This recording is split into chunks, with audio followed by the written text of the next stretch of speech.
आज का हमारा पाठ्य विषय है उपसर्ग। आपने देखा होगा कि हिंदी भाषा के अंदर दो चीज़ें प्रयोग होती है समानांतर रूप में, उपसर्ग और प्रत्यय।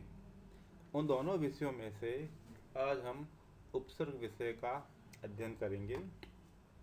उपसर्ग जो शब्द बनाते हैं वो शब्दों के अर्थ में कुछ परिवर्तन कर देते हैं और उस शब्द के साथ में पूर्व में जुड़कर शब्द के अर्थ को विशेषता प्रदान करते हैं। जैसा कि परिभाषा में लिखा हुआ है कि उपसर्ग वह शब्दांश है जो किसी शब्द के आरंभ में जुड़कर अर्थ में विशेषता ला दे या उसके अर्थ में परिवर्तन कर दे, वह उपसर्ग कहलाता है। अर्थात उपसर्ग किसी मूल शब्द के साथ में जुड़ता है और मूल शब्द के पूर्व में जुड़ता है। जो पूर्व में जुड़ता है मूल शब्द के साथ में, वह उपसर्ग कहलाता है। उपसर्ग शब्द का हम यदि संधि विच्छेद करेंगे तो उप घन सर्ग। उप का अर्थ होता है नजदीक में, समीप में या पास में। सर्ग का अर्थ होता है सृष्टि करना या कुछ नया बनाना। अर्थात उपसर्ग किसी शब्द के साथ में जुड़ कर के उसके अर्थ में कुछ नवीन परिवर्तन करता है। जो नवीन परिवर्तन करता है वह उपसर्ग है। यदि उपसर्ग को हटा दिया जाए तो उस शब्द का वह अर्थ ही रहेगा जो पूर्व में था। उपसर्ग के जुड़ने के बाद में उस शब्द के अर्थ में परिवर्तन आता है और उपसर्ग के जुड़ने से पहले उस शब्द के अर्थ में परिवर्तन नहीं होता है।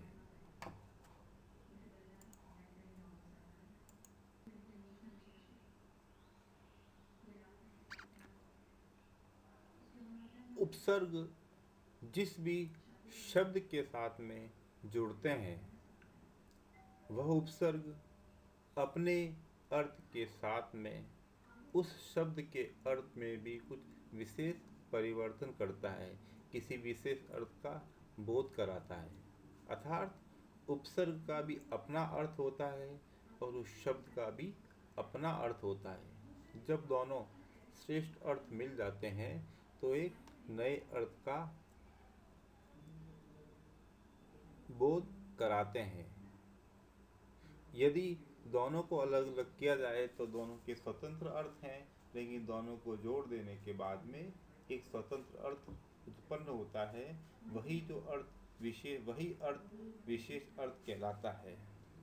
यदि उपसर्गों को शब्दों के साथ में नहीं जोड़ा जाएगा तो भाषा के अंदर सौष्ठवता नहीं आएगी, भाषा के अंदर सौंदर्य नहीं आएगा।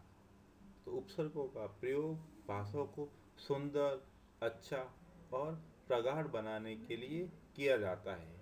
यदि हम निरंतर उपसर्गों का प्रयोग भाषा के अंदर करते हैं तो हमें हमारी भाषा को अच्छा बनाने में और पांडित्यपूर्ण बनाने में सहयोग मिलता है। तो उपसर्गों का अपना स्वतंत्र है।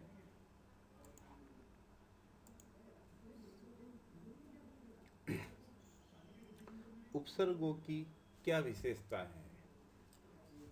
उपसर्ग जब शब्दों के साथ में जुड़ते हैं तो शब्दों के अर्थों में क्या परिवर्तन होता है या उपसर्ग किस विशेषता को अपने साथ में लेकर आते हैं जो शब्द के साथ में जुड़ने के बाद में उस शब्द को एक नई दिशा प्रदान करते हैं। सामान्य रूप से उपसर्ग की तीन विशेषताएं बताई गई है, तीन अवस्थाएं बताई गई है। पहली विशेषता कि शब्द के अर्थ में नई विशेषता लाना। अर्थात उपसर्ग जब किसी शब्द के साथ में जुड़ता है तो शब्द के अंदर सौंदर्यता को ले आता है, शब्द के भाव को और अच्छा बना देता है। जैसे उदाहरण में दिया हुआ है आप लोगों के सामने बल। बल का सामान्य अर्थ होता है ताकत, सामर्थ्य, लेकिन प्र उपसर्ग लगा देने से बल की सामर्थ्यता बढ़ जाती है। प्रबल बहुत ही मजबूत, बहुत ही अधिक ताकतवर। बल एक सामान्य बल हुआ, लेकिन प्रबल होते ही वह अत्यधिक बलवान हो गया। उसी तरह शासन शासन एक सामान्य व्यवस्था है जो पैरेलल सिस्टम में चलती है, लेकिन अनुशासन यानी पीछे पीछे, शासन यानी चलना, अर्थात व्यक्ति जब स्वयं के ऊपर नियंत्रण कर लेता है तो वो कहलाता है अनुशासन। हम विद्यालय में भी अनुशासन में रहते हैं। शासन विद्यालय का होता है, लेकिन अनुशासन हर विद्यार्थी का, हर बच्चे का स्वयं का होता है। स्वयं को नियंत्रण रखने वाला बच्चा अनुशासित बालक कहलाता है। दूसरे अर्थ में हम आएंगे तो शब्दों के अर्थ को उलट देना। उलट देना का अर्थ होता है विपरीत कर देना। जैसा कि विलोम शब्दों के अंदर होता है कि विलोम शब्दों के अंदर शब्द का विपरीत ही अर्थ आता है। काले का गोरा, मीठे का खट्टा, आना का जाना, पीना का धोना, इस तरह से अर्थ परिवर्तित हो जाते हैं, अर्थ उल्टे हो जाते हैं। जैसे उदाहरण के तौर पे आप देखिएगा, सत्य, सच बोलने वाला व्यक्ति। यश, कीर्ति, अच्छे कार्य करने वाला व्यक्ति यश का पात्र होता है।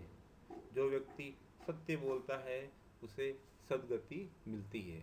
लेकिन इसी के साथ में, इसी सत्य शब्द के साथ में यदि हम अ जोड़ देते हैं, अ उपसर्ग को लगा देते हैं, तो शब्द बनता है असत्य। अर्थात असत्य करते ही, असत्य होते ही झूठ बोलना। शब्द का अर्थ बदल गया। सत्य का अर्थ होता है सच बोलना, असत्य का अर्थ होता है झूठ बोलना। अर्थात शब्द के अर्थ को ही परिवर्तित कर दिया। शब्द का अर्थ परिवर्तित कैसे हुआ? उपसर्गों को जोड़ने के कारण। यश, कीर्ति, अच्छा कार्य करने वाला। लेकिन अब उपसर्ग को लगा देने से ही उस शब्द का अर्थ हो जाता है बुरा कार्य करने वाला या बुरे कर्म वाला, अपयश। उसी तरह से तीसरे प्रकार की विशेषता उपसर्गों की होती है कि शब्द के अर्थ में कुछ अधिक परिवर्तन नहीं करता, लेकिन उस शब्द के आसपास में कुछ अर्थ में विशेषता प्रदान कर देता है। अर्थात अर्थ और अच्छा हो जाता है या अर्थ उसके आसपास में ही घूमता है। जैसे उदाहरण के तौर पर विशुद्ध जो शब्द है उसके अंदर शुद्ध, शुद्ध का अर्थ होता है साफ सुथरा, अच्छा। लेकिन वी उपसर्ग को लगा देने से ही वी का अर्थ होता है विशिष्ट, बहुत ही अधिक शुद्ध। शुद्धता का पैमाने से भी अधिक शुद्ध जिसे कहा जाए वो एक विशेष शुद्ध हो जाएगा, जिसे हम विशुद्ध कहेंगे। उसी तरह से दूसरा एक शब्द दे रखा है आप लोगों के सामने, भ्रमण। भ्रमण का अर्थ होता है घूमना, यहाँ से वहाँ जाना, वहाँ से वहाँ जाना, वहाँ से यहाँ आना। ये जो घूमने की जो स्थिति है इसे हम कहते हैं भ्रमणशील या भ्रमण। लेकिन परि उपसर्ग के लगा देने से ही शब्द का अर्थ बदल गया। परिभ्रमण, चारों ओर या आसपास। अर्थात भ्रमण का अर्थ तो घूमना था, लेकिन परिभ्रमण का अर्थ होता है चारों ओर घूमना। अर्थात शब्द के अंदर कुछ विशेष बात बताते हैं, और जो विशेष बात बताते हैं वही उपसर्ग की विशेषता है। अर्थात उपसर्ग भाषा के अंदर सौंदर्य भाव को उत्पन्न करने में, भाषा के अर्थ को अच्छा बनाने में विशेष सहयोग देता है।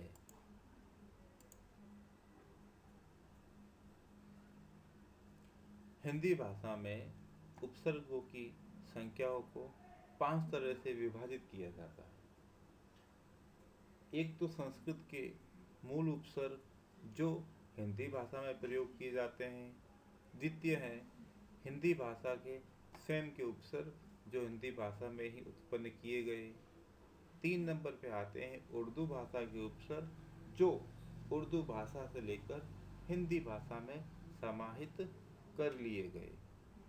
कुछ अंग्रेजी भाषा के भी शब्दों को हिंदी में जो समाहित किया गया उसमें भी कुछ उपसर्ग शब्द आ गए हैं, और कुछ उपसर्ग संज्ञा, विशेषण, अव्यय आदि से बनते हैं जो उपसर्ग के रूप में प्रयोग होते हैं।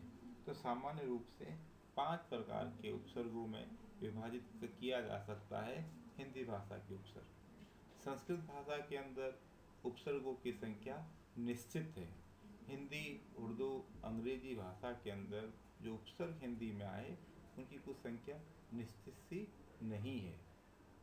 तो हमें सर्वप्रथम संस्कृत भाषा के उपसर्गों को देखना है।